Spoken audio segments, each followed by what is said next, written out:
is managing up. How do you build an effective relationship, a powerful relationship with your manager at work? And as a software engineer, I can tell you that I really did a bad job.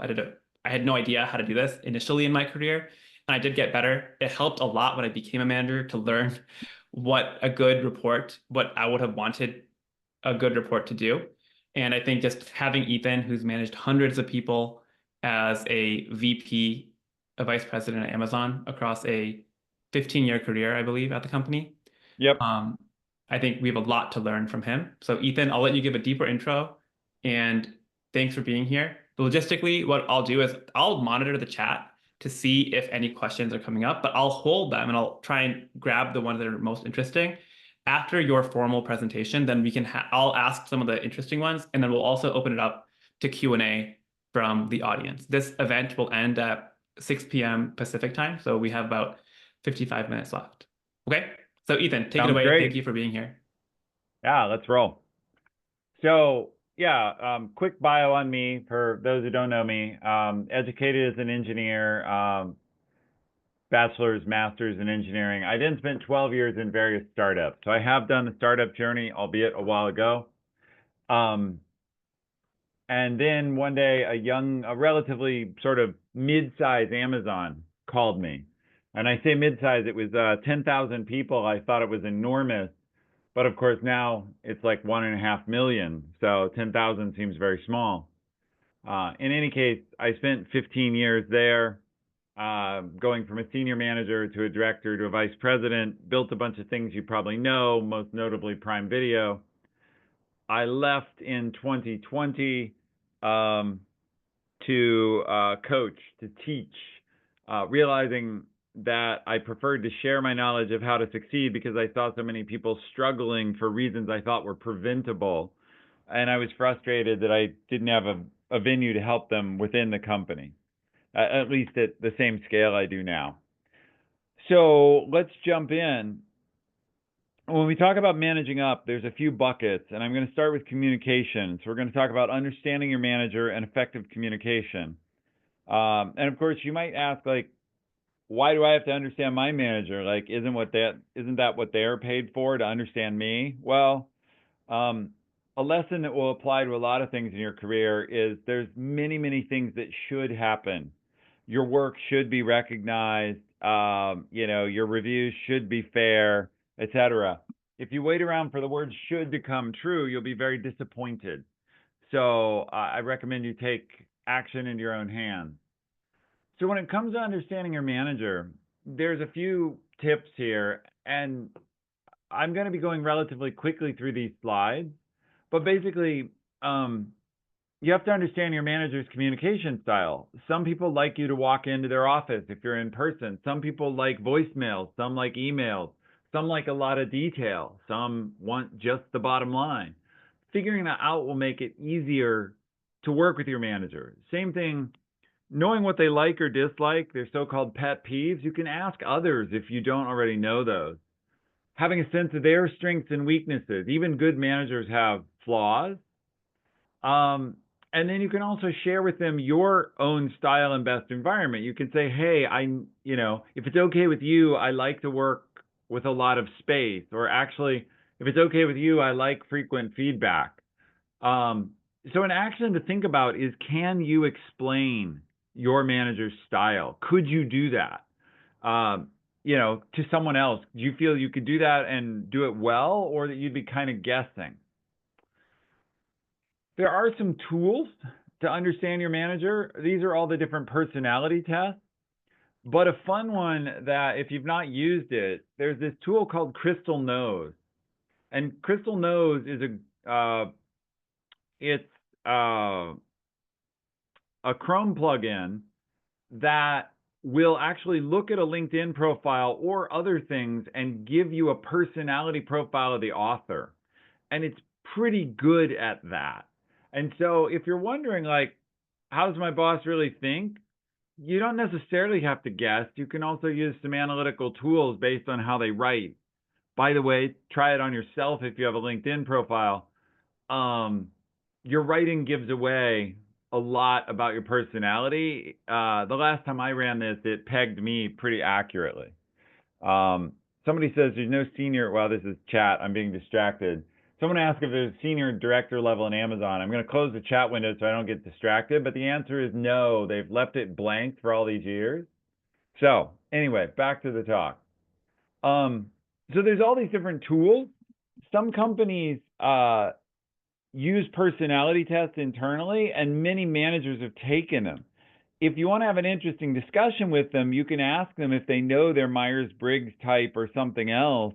You can share your own. It's a good way to start a conversation about how the two of you might work together better. Let's talk a little bit then about communicating up to your manager. Few things. First, managers are busy, and the higher the level of the manager, often the busier and more distracted they are. So they appreciate three things: clarity, brevity, and timeliness. If you like a fun way to remember this, it's in meetings with leaders: be bright, be quick, be gone. Know your stuff, say it, and leave. It's also, you want to label or discriminate. These are facts. These are things that are actually factual. This is my opinion or analysis. And then managers, leaders like myself always want options or alternatives. Okay, what are our choices? What are the trade-offs? What else have you thought about? Just presenting we should do X doesn't show me enough of your thinking. It's like on a test, it doesn't give me enough of your marks. The last piece here is active listening. If you're not familiar with active listening, it means being able to paraphrase what you heard back to the person and confirm. So it's where you can say to your manager, okay, so I understood that project X is the most important, and my first priority from your viewpoint is to sync up with this other team to make sure we're aligned. Is that right? And that kind of listening prevents errors, but also makes people feel heard. So look, managing up is about both exchanging information and about building relationship and trust. It's both pieces. And communication is always about sharing good information and building relationship. And again, some engineers, some introverts, even some extroverts feel like, why do I have to do that? If I do good work, why is that my problem? It's not if you don't want a good relationship. But since relationship and clear communication are so key to your career success, if you want to manage up well, you invest a little effort in this and you learn a few of the skills. So a quick story to illustrate this at its extreme. I was in an Amazon board meeting with Bezos when he was CEO and the entire board, and I ran part of the Amazon Games unit. So I was there with the other games vice presidents. There were three of us basically. Emmett Shear, who runs Twitch or founded Twitch that we bought, and one of my peers and myself. And Jeff was asking us a question in front of his board of directors. He said, okay, if everything in Amazon Games goes well, we're going to assume it goes well for a minute. We're not asking about bad case, we're asking about best case. Are we on track to compete with Tencent, the largest gaming company in the world? And he obviously wanted to be. And I looked right at him immediately and simply said, no. Now, the great thing about saying no is that it's incredibly clear. And one of the lessons here is I could have given a big explanation and said, so that means no. But by saying no up front, I made it super clear and unambiguous right out of the gate. Now, you can't just say no to the CEO of Amazon when he asks a question like that. So I did go on to explain why at that time we were in no way on a track to compete with Tencent in video games. And he was fine with the explanation. This is key. He simply wanted to know. And sure, he wanted the answer to be yes. But since I had a coherent fact-based explanation for why it was not true, he was fine. Now, he wasn't happy and he wanted us to go change that. But he wasn't like, it wasn't some problem. So if I can say no to Jeff, and by the way, I wasn't like his best buddy or something, you can say no to your boss. You can be clear. All right. If you want deeper advice on this, I'll give you several books to look at over the course of these slides. A classic in this space is Dale Carnegie, How to Win Friends and Influence People. It's available for free because it's super old. If you don't want to pay for it, it's available as an audiobook. It's been updated. It was published in 1937 and it's still relevant today. So I'm going to keep moving. So we have plenty of time for Q&A. I'm going to talk about tricky situations you may run into at work. These are all the hard cases. So I've given you like the general, okay, what happens when it gets sticky? What about when there's a problem? How do I get involved in decision making? What if there's conflict? What if I don't agree with my boss and I want to manage up and tell them they're wrong, in my opinion, or they're missing something? And how do I give upward feedback? Like, hey, you're micromanaging me. So we're going to go through all of those now. So first, problem solving and decision making. A lot of problem solving with a manager is made better if you're more proactive. Avoid surprises, be ahead of the problem, not behind. In other words, classic case for a developer, something you're working on is going to be late. If you wait until the day it's due to tell me that, I'm going to feel surprised. I'm going to feel betrayed. I may have made commitments to others, so now I have to scramble. If you tell me a week in advance or 2 weeks in advance and give me some options, I have more time to react. It builds my trust. So avoid surprises. Never surprise your boss. Second, if you want to be involved in decision making, you need to ask to be involved. So go ahead and go to your manager and say, look, I know we need to make a big technical decision or we're solving this problem. How can I help? How can I bring value? What data do you need? I want to propose that we use this tool or this architecture.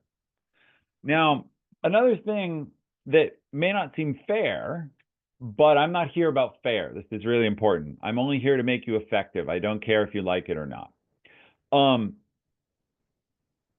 When you're working on a problem or when you're debating a decision, you have to manage your emotions. You can be strong and vocal, but if you start to look upset or if you start to shut down and not be able to speak, you will lose your voice. Because if you're upset, I'll figure, well, you're just ranting. And if you stop speaking, I won't know what you had to say and I'll move on, probably. So remember to manage your emotions. And if you have trouble doing this, go offline into writing or ask if you can follow up. And this is where remembering all that work in the earlier slides to learn your manager's style really matter. How have other people successfully influenced your manager? How have they challenged your manager? How have they invited your manager to move from demanding results to problem solving with you? Remember, most negative discussions, and this is surprising, can be turned into collaborative discussions if you show the person you heard them and then pivot. And so you say, look, I understand you're very upset that we had a big bug and we had to roll back the release. That's a reasonable thing. It's unfortunate that happened. But can you move on from that to discuss options for how we're all going to fix it together today? And then we can discuss why it happened tomorrow. Most people will follow you through that pivot. They'll stop ranting about how could you screw this up so badly and move on to what are we going to do about it if you invite them down that path. On the other hand, if you get into, well, it wasn't our fault, then you're in a different fight. So a good question, good action, depending on where you are. For some of you, it's the morning. For some of you, it's the evening.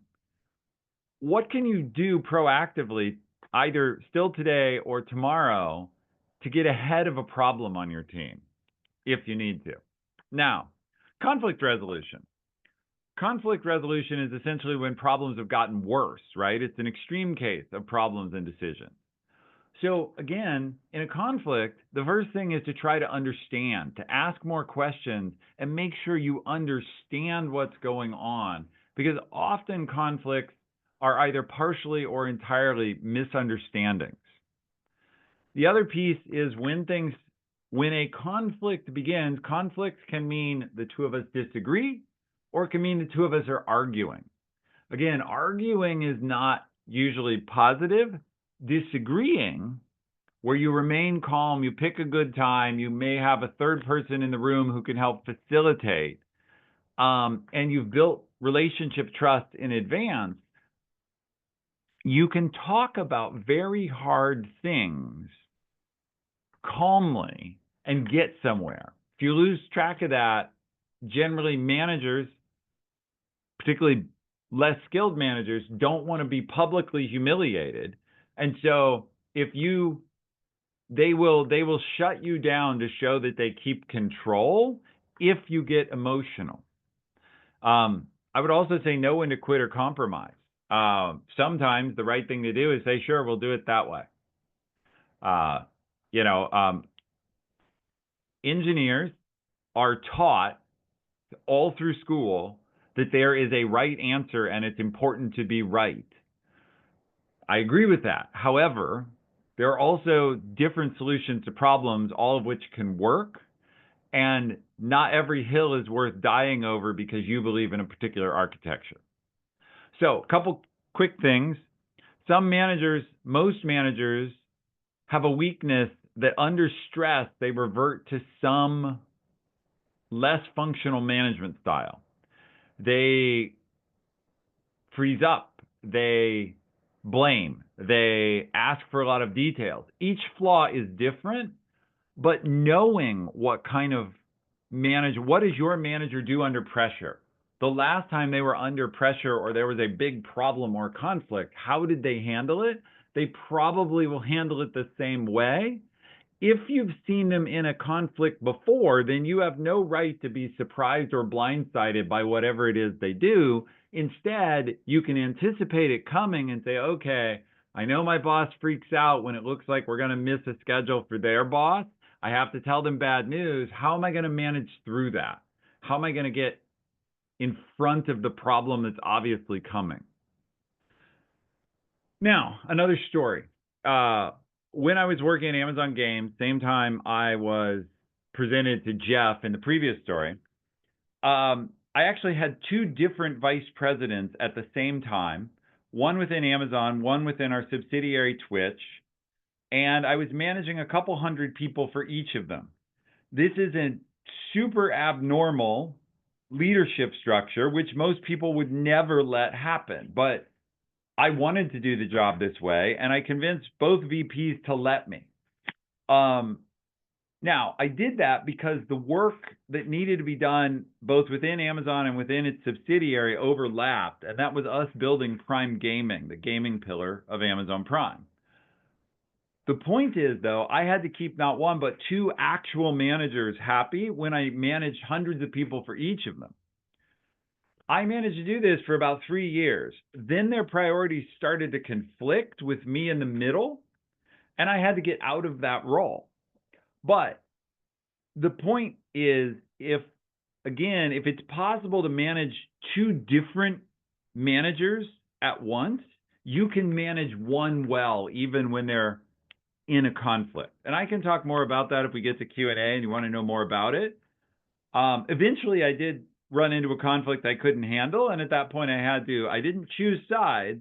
I chose teams. I said, well, I'm going to turn over this team and go work with that one because you two can't agree on what I'm supposed to be doing anymore. All right, let's talk a little bit about giving upward feedback. So you want to actually tell your boss they can improve. If you've never thought about this, hey, if you have a good manager or even a mediocre manager, they're open to feedback. They're not perfect.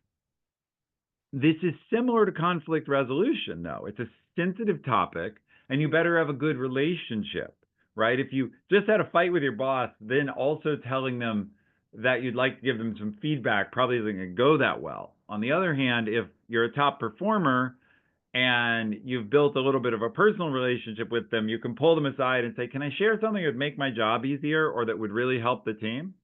So choose your battles. Also, notice what I did. I said, can I share something? That's me asking permission. Never try to cram feedback down, particularly a superior's throat, and say, I have 3 things to tell you, so listen up. That's obviously not going to work. Instead, go to them and say, hey, I've noticed a couple of things on the team. Is now a good time that I could share a few insights, or would you like me to do that later? You can bring examples. They're called situation behavior impact is one way to look at it. What that means is rather than saying you did this wrong, instead you say, do you remember that meeting we had yesterday about the customer problem? That's the situation. In that meeting, you told us that we weren't paying enough attention to a big customer. That was your behavior. The impact is we felt you didn't realize how much time we had spent with the customer and were just reacting out of your own frustration. That's the impact. But you break it up that way. And also the impact you talk about is I felt. See, nobody can tell. You can tell me that I shouldn't feel something, but most people won't do that. Oh, you shouldn't feel I yelled at you. Interesting. Your voice was whereas if I say you yelled at me, you can say, no, I didn't. But if I say I felt like you were yelling, I felt yelled at, that's harder for someone to say, well, I'm inside your head and can tell you you didn't actually feel that. So the last part is, if you want to tell your manager something, be ready to bring in some backup, but don't make that a gang up. If you put a manager on the spot in public, they have to maintain their image and their authority, and that may go badly. But it is good if you have an ally and say, look, I'm sharing this feedback, but I know Phil and Jane both feel the same way. So feel free to ask them. Now, you don't throw those people under the bus. You say, hey, I'm going to go tell the boss these things. If he wants to hear more, are you willing to back me up? Now, this illustration comes from a time where I screwed this all up, and my team actually gave me this illustration. The details don't matter, but we were building something, and it wasn't going well. And I kind of told I managed managers. I told a couple of my managers, you're not doing enough. You need to do this. You need to do that. And they started to say cornered. They came to me the next day and said, that message was not in good taste. We don't agree with it. And sure, there are problems, but you're part of them. And so they gave me this picture and said, we need the picture on the bottom. We need you to be the leader who's helping us pull, not the guy sitting at the desk yelling. And, I keep this illustration, refer to it, and tell the story because I learned a lot that I needed to be the person down at the bottom helping pull, not the person sitting at the desk. If you have trouble with this, there are 2 classic books on how to have hard conversation. One of them is Radical Candor by Kim Scott. The other is Crucial Conversations. It's got like half a dozen academic authors. Radical Candor is more like a story of one woman's journey becoming a leader. Crucial Conversations is more of like a toolkit and scientific method. But between these 2, you can gain the skills for how to have hard conversations with whoever you need, including your manager.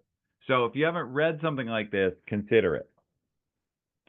Last area, then we'll be into Q&A. What if you want to develop yourself? What if you want to go ask your manager, hey, help me out, help me grow?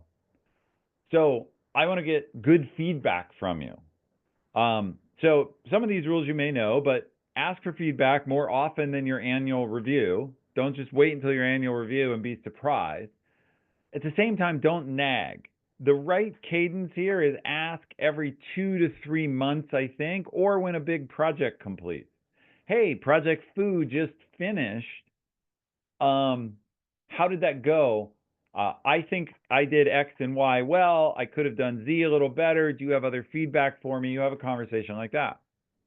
Second thing, if you want feedback, some managers are afraid to give you feedback. You have to give managers and other people, you have to give them permission to say, hey, look, I really want your feedback so I can know what I'm doing well. Ask for the positive feedback, right? What am I doing well? And also where I can grow. Then when you get feedback, say thank you, even if you disagree with it, because at least you know what they believe that you don't agree with. So always say thank you, because if you don't say thank you, no one will give you feedback again, right? I once had someone ask me for feedback. I will shorten the story in the interest of time. She asked me for feedback. I gave her some. She immediately argued with me and told me how wrong I was. Did it change my mind about the feedback? Nope. What it did was convince me, oh, not only doesn't she see the problem, she doesn't take feedback well. So she was trying to do something to raise my opinion, asking for feedback, and in fact, she lowered it. So be careful that you really are open to feedback. Now, what do you do if you really disagree? This is something people like to ask. Like, oh, but the feedback's wrong, Ethan. It's wrong. It's not right. What do I do? Well, ask for examples, right? Many people give general feedback. Well, your code's not very clean. You don't do enough code reviews, whatever. Something broad. Ask them, can you provide me either now or over time with some examples so I know what you're talking about? Can you show me that? I'm open to it. I want to do better if you believe that, but can you show me? Get the specifics. And then you ask honest questions like, can you tell me why you believe that? I'm accepting what I hear, but I don't know what to do about it. Can you give me more details? Can you tell me why you believe that? Can you tell me what would be better? Another way to handle feedback is ask for what would be better. Some managers are very poor at giving feedback. These are some ways to get it, so go ask. Now, what if you want to grow? What if you want to get to the next role as an engineer? You want to work on a bigger project, a different technology, get a pay raise, whatever. On Taro, I've already shared a whole class on this, but you have to, this is a one slide summary. You have to know where you want to grow. In other words, just hoping to grow isn't a plan. Have a plan, know what you're asking for. Second, I'm not going to help you grow or want to help you as an engineer or as any other role if you're not doing a good basic job in your current role first. So before you go ask to do more or ask how you can get promoted, do what was on the slide before this and confirm that I don't have a long list of things I think you need to improve. Because if I have that list, I'm not going to help you grow. And in fact, I'm going to think you're clueless. Instead, make sure you're on good footing and then say, great, how can I get to this next place? And then, yes, ask for opportunities, but expect to work harder. Like managers help those people who are helping them. People who just come and say, well, I'd like to be a vice president in 2 years, but don't have either a plan or what they're going to do to get there. It's not interesting to me. It's just like, oh, okay, well, I'd like to win the lottery tomorrow too. So again, the action item here is go ask. I do say managers love to say, keep doing what you're doing. You go back to them and say, well, my career is important to me. I want to have a more specific plan than just an open-ended keep doing what I'm doing. Can we talk about the timeline, the specific ways I can grow? I need that for my career. And I have said to a manager, my career is very important to me. I need to know how important it is to Amazon, because if it's not as important to Amazon as it is to me, I need to take that into consideration. Now I use those exact words, and that's a really nice way to threaten to quit. It's very hard but notice what I did. Even though absolutely unambiguously I was saying, well, help me out here, I'm quitting, or I might quit. I never threatened, and nothing I said was impeachable, meaning my manager in that situation couldn't say, well, your career shouldn't be important to you. That's absurd. You should just work for us because we pay you. No one would say that. So I cornered them very nicely with like velvet gloves. Learning to do that is part of career success. If you want to get good at asking, by the way, there's a fun book called Rejection Proof. And it's the story of one guy who hated to ask for hard things, figuring out how to do it. He also recorded himself doing all this on his iPhone, and it's all on YouTube. So if you don't want to read and you want to watch YouTube videos, you can find this guy's YouTube channel and watch him asking for absurd things and getting better at it. His most famous and viral video, he went into a Krispy Kreme donut shop, if you're familiar with that, and asked if they would make him a special donut in the shape and color of the Olympic rings. And he was hoping they'd say, no, you're crazy, so he could get used to rejection. But what in fact happened is they made him the donut. And what he found was he got good at asking, and people did lots of things he didn't think they would do. Okay, so one or two more slides. Another problem people run into is they ask me about frequent manager churn. What do I do if I'm trying to grow, but it seems like I get a new boss every 6 months, I'm either reorged or they leave, etc. Well, this is real. If you're trying to grow and you're trying to manage up, you need to get good at rebuilding trust with new managers because it will happen again and again over time.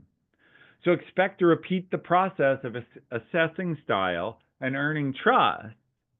And then, while you may lose your manager, you probably won't lose all your peers and all your manager's peers and your skip level, at least not all at the same time.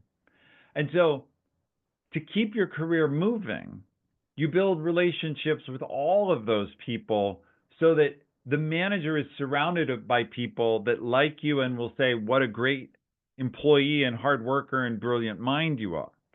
You can also seek stable managers. That's a little bit tricky, but the way to do it is look at people that have been at the company a long time and seem like they like it there.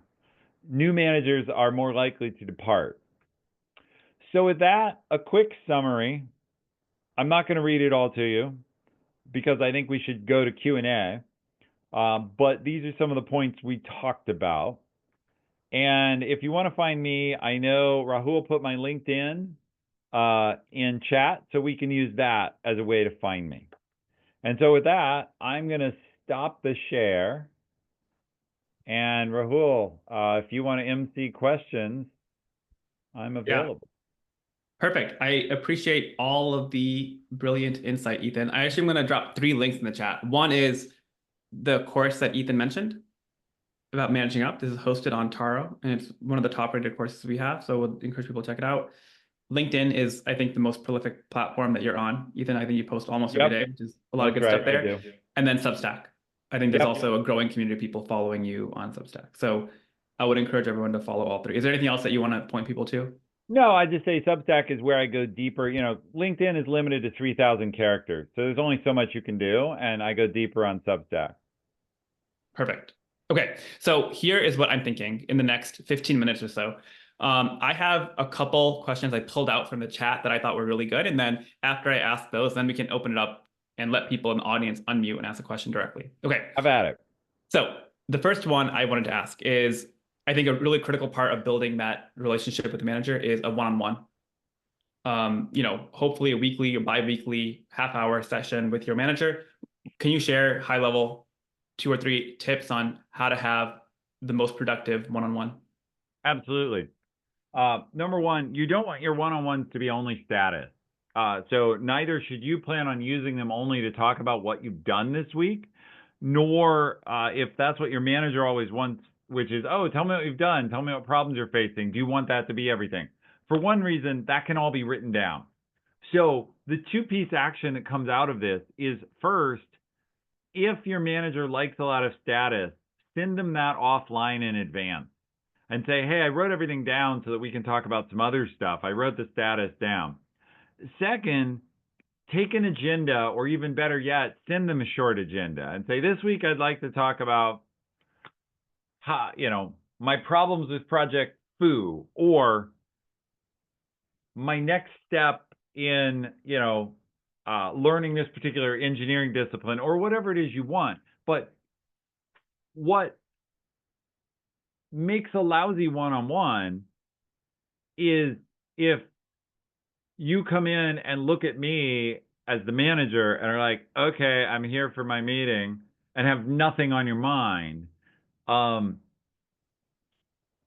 Or same thing can be bad if I do that, but that's on me. If you create an agenda, the best agenda lists what you want to talk about. It covers critical issues, sure, but then also your growth. And it puts an opening in and says, I'd also love to know, this is my proposed agenda, but if you have anything that needs to supersede this, let me know. And this is always kind of a great attitude to take with leaders, which is, I have picked up all the burden and I have a complete plan, but I understand that you as the manager are in charge and may know things I don't. So if you want to change the plan, that's fine. So either A, manager, you can be lazy and go with my plan, or B, if you need to change it, I'm good with that. And that kind of attitude builds trust and makes effective one-on-one. This question was about like the direct manager relationship, and I think that's what people often refer to or think about immediately when they think about managing up. But you shared the story, Ethan, about the Jeff Bezos review where you talked about games and you told him point blank that, okay, we're not on track. So that's an example of, I guess he was your skip level manager, or maybe Here's like my skip. Yeah. he was your skip. So Hamza had a question earlier in the chat. If I'm in a senior role in a particular company or organization, how important is it for me to have a one-on-one rapport with my skip manager, or maybe my skip levels manager? So like, my 3 levels above. They might not have as much awareness of what I'm doing. So how important is it that I kind of manufacture scenarios where I interact with them? Well, so it is important to have a relationship. I don't like your use of the word manufacture. I understand it was just colloquial, but it's much better to interact on value. So of course, as a VP, my organization was 5 or 6 layers deep. I would have directors under me, then senior managers, then engineers, roughly. So engineers would email me and say, hey, can I have a one-on-one? Can I get to know you? My answer back to them was always, well, what do you actually want to talk about? And then I would put a requirement on them and say, look, I will take some time and have a one-on-one with you, but you got to bring me something interesting. Bring me a problem, bring me a proposal, bring me a solution, show me something you're doing, but it's got to be two-way. In other words, it's just, I don't have time. I had 800 people at my largest team to just hang out with 800 people. And so the point here is, if you want to talk to your skip or your skip, either do it in the line of business or reach out and say, hey, I know you're busy. I know you have 200 people at my level, but I've built this tool. I've discovered this thing. I've created reports in a dashboard that I think you can use. Can I have 15 minutes to show you this thing I think will help you, or to share with you this insight with my, share with you this insight I have so that you can benefit from it. And managers, see, let's talk about the mind of the leader and the skip. The skip is incredibly busy, but they're also slightly afraid that they're out of touch. And so if you offer to help them get in touch with what's going on at your level in a succinct way, remember, be bright, be quick, be gone, they're interested in that. If you say, hey, I know you have many projects, but I'm the lead engineer on project complexity, and complexity is a big initiative for you. Could we take 15 minutes and I'll give you a quick overview of complexity, and I'd also like to get to know you a little bit since I work in your organization. And a great question to ask your skip is, I recognize I don't have all the context you have. I want to do a great job for you and the organization. What context would you be able to share with me so that I can make the right daily decision to meet your goals? Everything in that says, I'm here to help you, but I need your help to do that. And good managers will say, oh, this person is sharp. So, Would you recommend in that scenario, is there yep. a way to avoid feeling like your manager feeling like you are going and kind of subverting their authority or their power by going to the skip and saying, hey, here's a problem you should know about. Well, as a manager, I wish you would have told me first before you went to my boss. Yeah. So, first, good managers want their skip to know their team, because if I have a good team, it reflects well on me and it shows that I can step up to do more because I've built a good team. But you have to build trust with your manager. And I definitely don't recommend going around your manager to your skip with a crisis.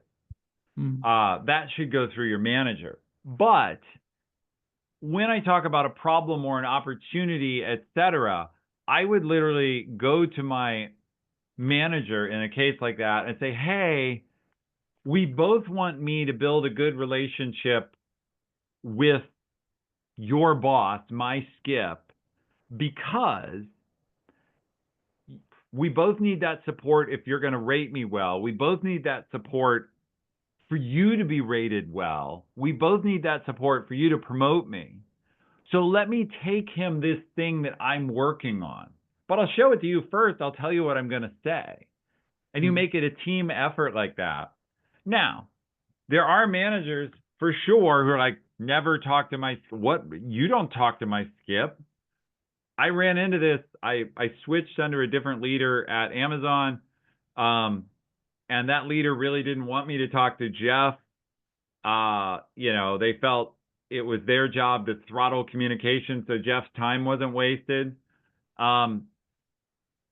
I went around them and kind of pissed them off. So you can get away with it. But you have to be thoughtful about it, right? The key way I got away with it, this is important. I went to Jeff.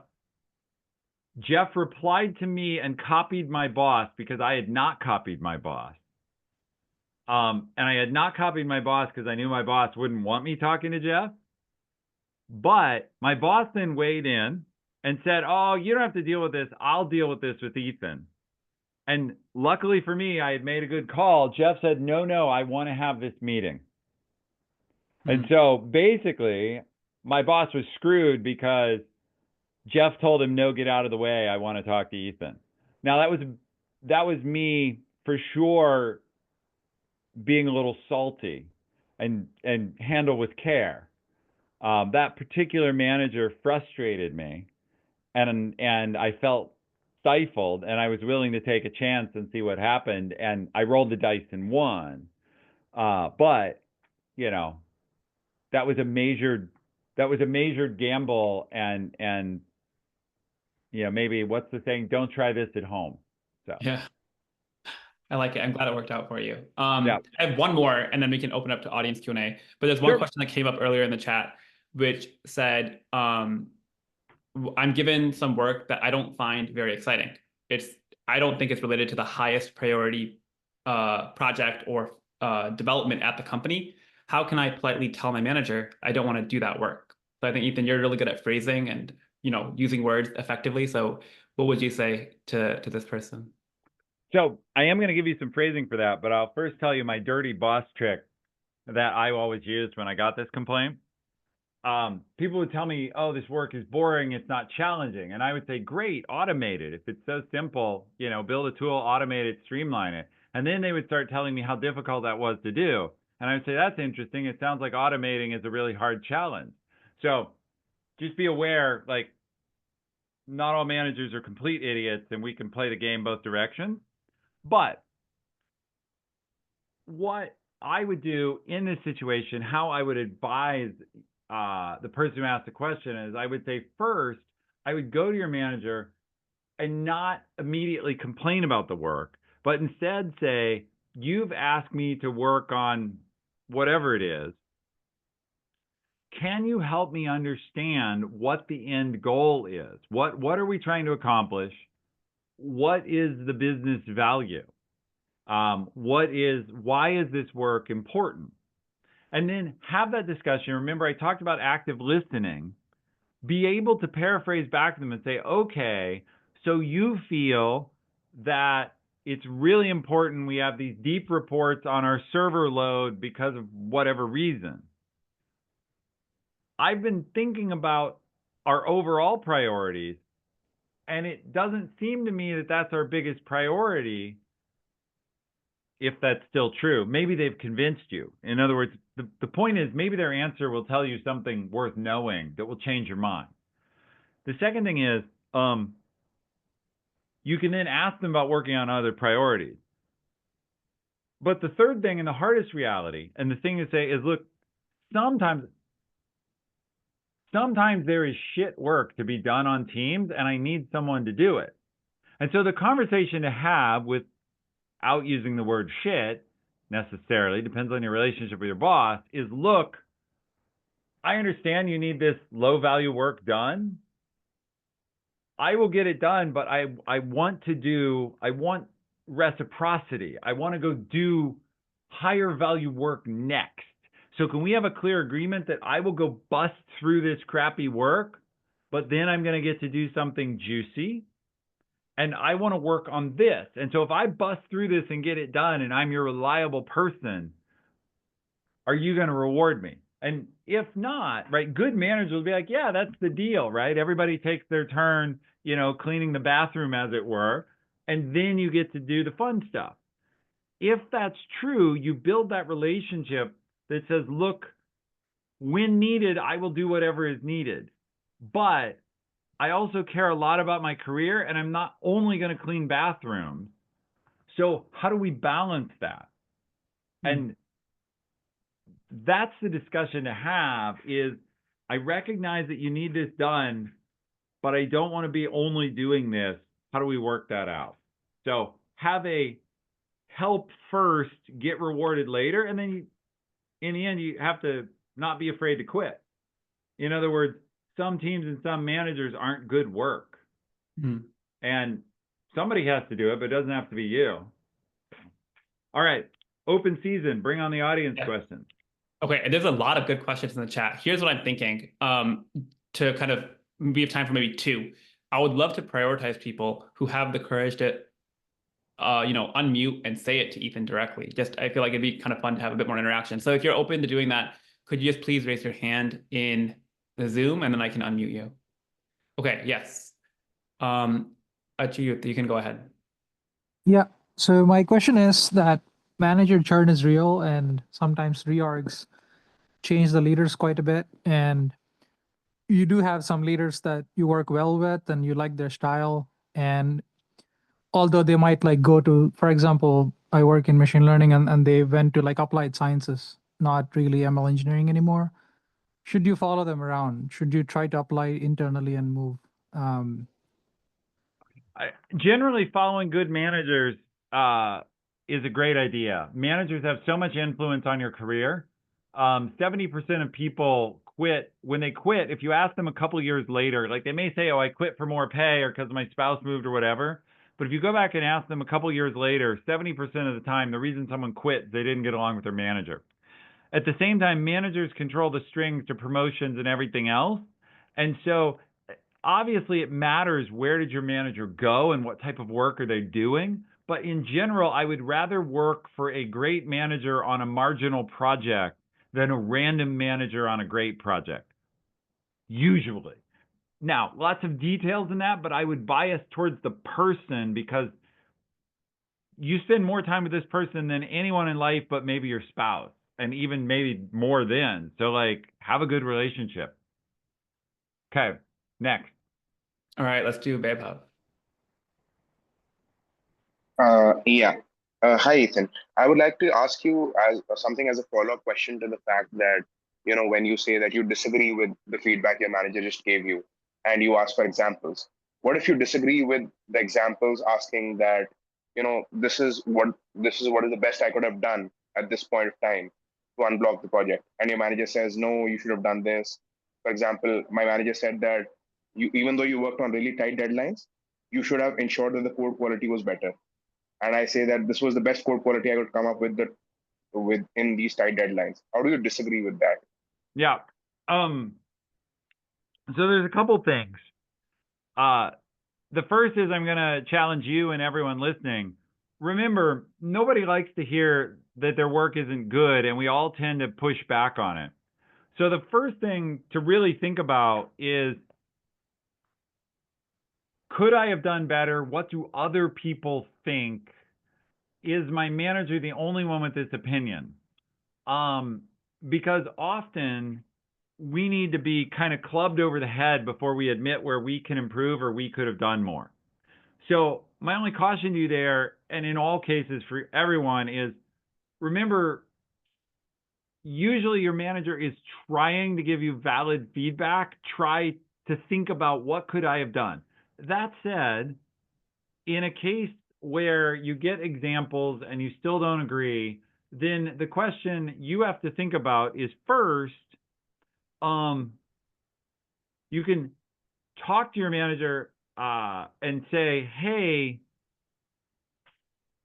I disagree with you that I could have done more, but I'm open to learning better. Can you show me someone I should follow? Is there someone else in the team that you feel routinely does better than this that I can go learn from? Is there someone who can teach me? Can you give me an insight other than magically be smarter or completely don't sleep? Now, again, I'm phrasing this with a little bit, you want to phrase this more honestly and less sarcastically, but you basically are asking, I'm willing to learn to be better, but I don't know how to do what you're doing seems impossible to me, so help me out. And then if they just sort of pound the table and say, well, it's your problem, you know you have a bad manager. And what you should do is spend some time keeping them happy while you spend the rest of your time finding a better boss. But if they really start helping you or push more and say, yeah, look at this person and so on, at some point, you're either left with you have something to improve, or your manager is bad, you're going to have to leave, or it's just not a fit. But I will tell you this, if you're on your third job where you've gotten this feedback, the problem is you. And I share that because I have someone I coach, pays me a lot of damn money. He's on his third job, having gotten fired from 2 jobs, always and he's in trouble at the third job, always for the same behavior. The problem is him. And so, and I say this as someone who had a lot of problems and I got myself fired a couple times. So push back, ask questions, but then if it's unresolvable, leave and be successful somewhere else. But if you get the same feedback again, look really closely in the mirror because it's you. All right, next up. All right, let's do one more, and then after that, we'll just have the links one more time and wrap up. But let's do one last question. Sir. Hi. Yes. Hi, Ethan. Hi, Rahul. My name's Sir Fame. Sir Fame, perfect. So my question is, how do I effectively present failures or problems in a way that shows accountability by not pushing the buck or naming names, and shows that I've reflected on the problem and suggest things that I could have done differently without tarnishing my reputation, especially if it's it was a severe failure or widespread impact? Yeah, that's tricky to answer quickly. My first answer, I guess, is if you haven't read it, consider the book Extreme Ownership, which talks about how to own things very deeply, and is written by military guys, nothing to do with me. But it might help you and give you some insight in how to do that. Second, remember, you don't tarnish your reputation if you show that you've learned. I tell a story, it's out on LinkedIn of having a huge failed demo for Bezos and how I recovered it. And when I say it's on LinkedIn, it's actually in a video, a Catalyst video on their website. So you can get some deeper, like, how do I do this? But basically, you have to talk about, okay, this is what happened. These are the lessons we learned. This is what's going to be different. You know, leaders actually like people who say, yes, I blew that. Here's what I learned. Here's what I'm going to do differently next time. Here's why it won't happen again and why you can believe that based on data. You know, because we've put in place this process or we've automated this thing or whatever. So think about, I know you're worried about your reputation. Here's the thing though. You've seen in your life people who kind of slip out the door and try to hide when there's a problem that they were part of, and people who stand up and say, yeah, that didn't go well, but here's how I'm going to do differently. Who do you respect more? It's scary to say, I blew it, but here's what I'm going to do